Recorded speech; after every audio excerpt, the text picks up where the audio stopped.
Tropas rumbo a Minnesota.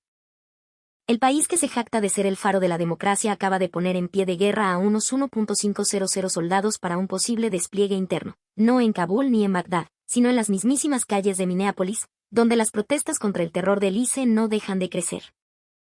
Todo esto estalló tras el fallecimiento de Renee Ward, una ciudadana estadounidense abatida por un agente migratorio en pleno operativo. Y Trump ya amenaza con invocar la ley de insurrección, una norma de 1807 que le permite usar al ejército para sofocar rebeliones dentro de su propio país. Minnesota se convierte así en el laboratorio más crudo de la mano dura Made in Washington.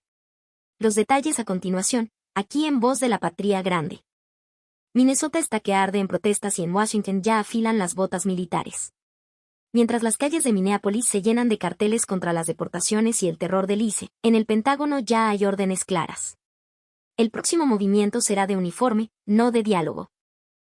El país que presumía de ser el faro de la democracia vuelve a recurrir al mismo reflejo de siempre, usar al ejército para tapar una crisis política que él mismo provocó.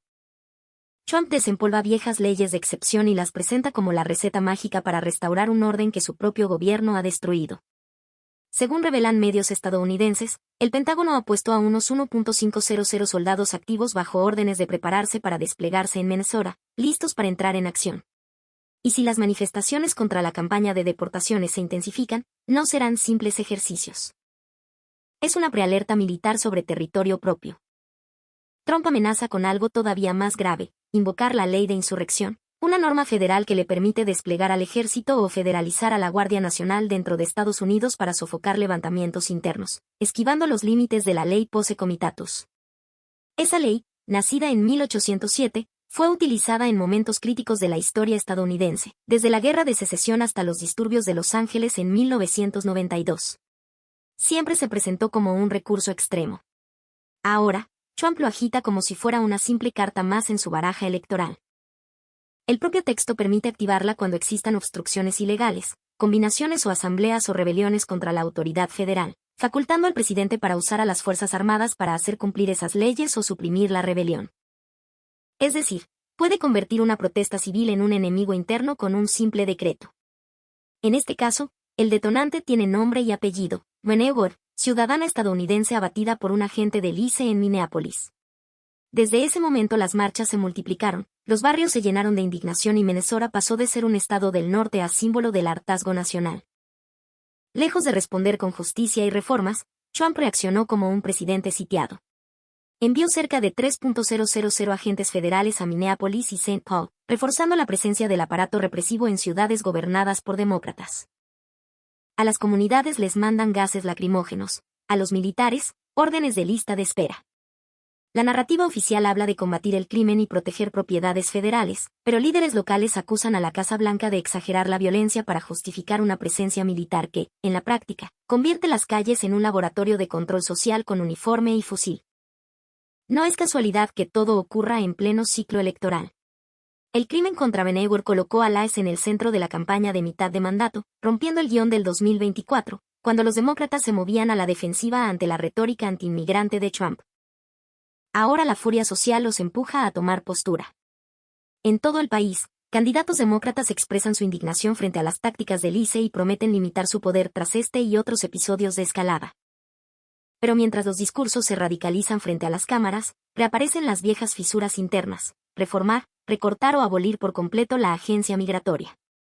Minnesota es el epicentro de esa tormenta. Ahí se cruzan las operaciones más agresivas del ICE, las protestas masivas contra las deportaciones y una de las primarias demócratas más tensas del país, donde se juega no solo un escaño en el Senado, sino el rumbo del discurso migratorio del partido. De un lado está Peggy Flanagan, vicegobernadora progresista del estado, que carga con dureza contra la administración Trump, contra el ICE y contra su propia rival. Del otro, la representante moderada Angie Craig, acusada de haber votado a favor de Trump en materia migratoria cuando aún le convenía. Flanagan señala que Craig apoyó el año pasado la ley Laken Riley, que permite detener a inmigrantes indocumentados acusados de ciertos delitos. Y que después votó una resolución que expresaba gratitud hacia el ICE junto con una condena al antisemitismo tras un ataque a una marcha pro-israelí en Colorado. Para la vicegobernadora, esa trayectoria dibuja un perfil peligroso.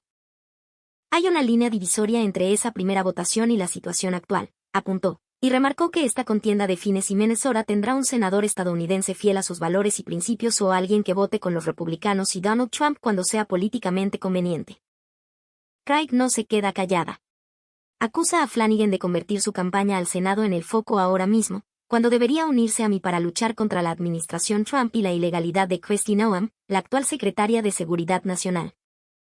Como golpe final, subraya que la ley Laken Riley, irónicamente, se está utilizando para liberar gente ahora. Esa pelea interna refleja una realidad incómoda. Mientras Trump afila la maquinaria represiva y amenaza con el ejército, el partido que debería plantarle cara todavía discute si el problema es el AS, el presupuesto del AS o simplemente la forma en que se comunica lo que hace el AS. Pero lo que se discute en los pasillos del Congreso contrasta con lo que se escucha en las encuestas. Tras el deceso de Good, solo el 38% de los adultos aprueba la gestión de Trump en materia migratoria, casi 10 puntos menos que el año anterior. Un desplome que ningún estratega puede ignorar. Otra encuesta de Navigator Research muestra una deslegitimación brutal de la agencia migratoria. El 89% de los demócratas, el 62% de los independientes y hasta una cuarta parte de los republicanos tienen hoy una opinión negativa de las. El brazo fuerte del Estado se ha vuelto tóxico incluso para parte de su propia base. No solo eso, el 86% de los demócratas y el 60% de los independientes creen que el ICE ha sido demasiado agresivo, y un 31% de los republicanos coincide con ese diagnóstico. Cuando incluso dentro del partido de Trump se reconoce el exceso, el discurso de ley y orden empieza a sonar a simple coartada. En este contexto, la decisión de poner a 1.500 soldados en modo de alerta no huele a seguridad, sino a desesperación política. El mensaje es claro: si las encuestas castigan mi ofensiva migratoria, responderé con más fuerza, más botas en la calle y la amenaza directa de la ley de insurrección. El imperio que antes exportaba guerras a otros continentes, ahora se acostumbra a mirar sus propios barrios como zonas de ocupación. Donde antes desplegaba tropas en Kabul o Bagdad, hoy estudia mandar soldados a Minneapolis como si los vecinos que protestan fueran una insurgencia enemiga. La paradoja es brutal. El mismo Estado que dice defender la libertad de expresión y el derecho a protestar ahora clasifica las movilizaciones como obstrucciones ilegales y asambleas que pueden justificar el uso de las Fuerzas Armadas. La protesta deja de ser un derecho y se convierte en pretexto. La pregunta que queda flotando es simple y demoledora: si hoy Trump está dispuesto a barrer con los manifestantes en Minnesota usando la ley de insurrección, ¿qué límite real le queda a un gobierno que concibe a su propia población como objetivo militar? El laboratorio ya está montado. El ensayo general está en marcha. Voz de la Patria Grande. Soy Juan José del Castillo, director del canal Prensa Alternativa. Si quieres ser parte de la comunidad de la Patria Grande, suscríbete a nuestro canal. Si es que quieres que te lleguen las notificaciones cada vez que subimos un video, activa la campanita. Si quieres apoyar a nuestro canal económicamente, puedes hacerlo a través de PayPal. El enlace está en la descripción del video. A nombre del equipo de Prensa Alternativa, me despido con esta expresión en el quechua milenario, Tupanán Chiscama, cuya traducción es hasta volvernos a encontrar.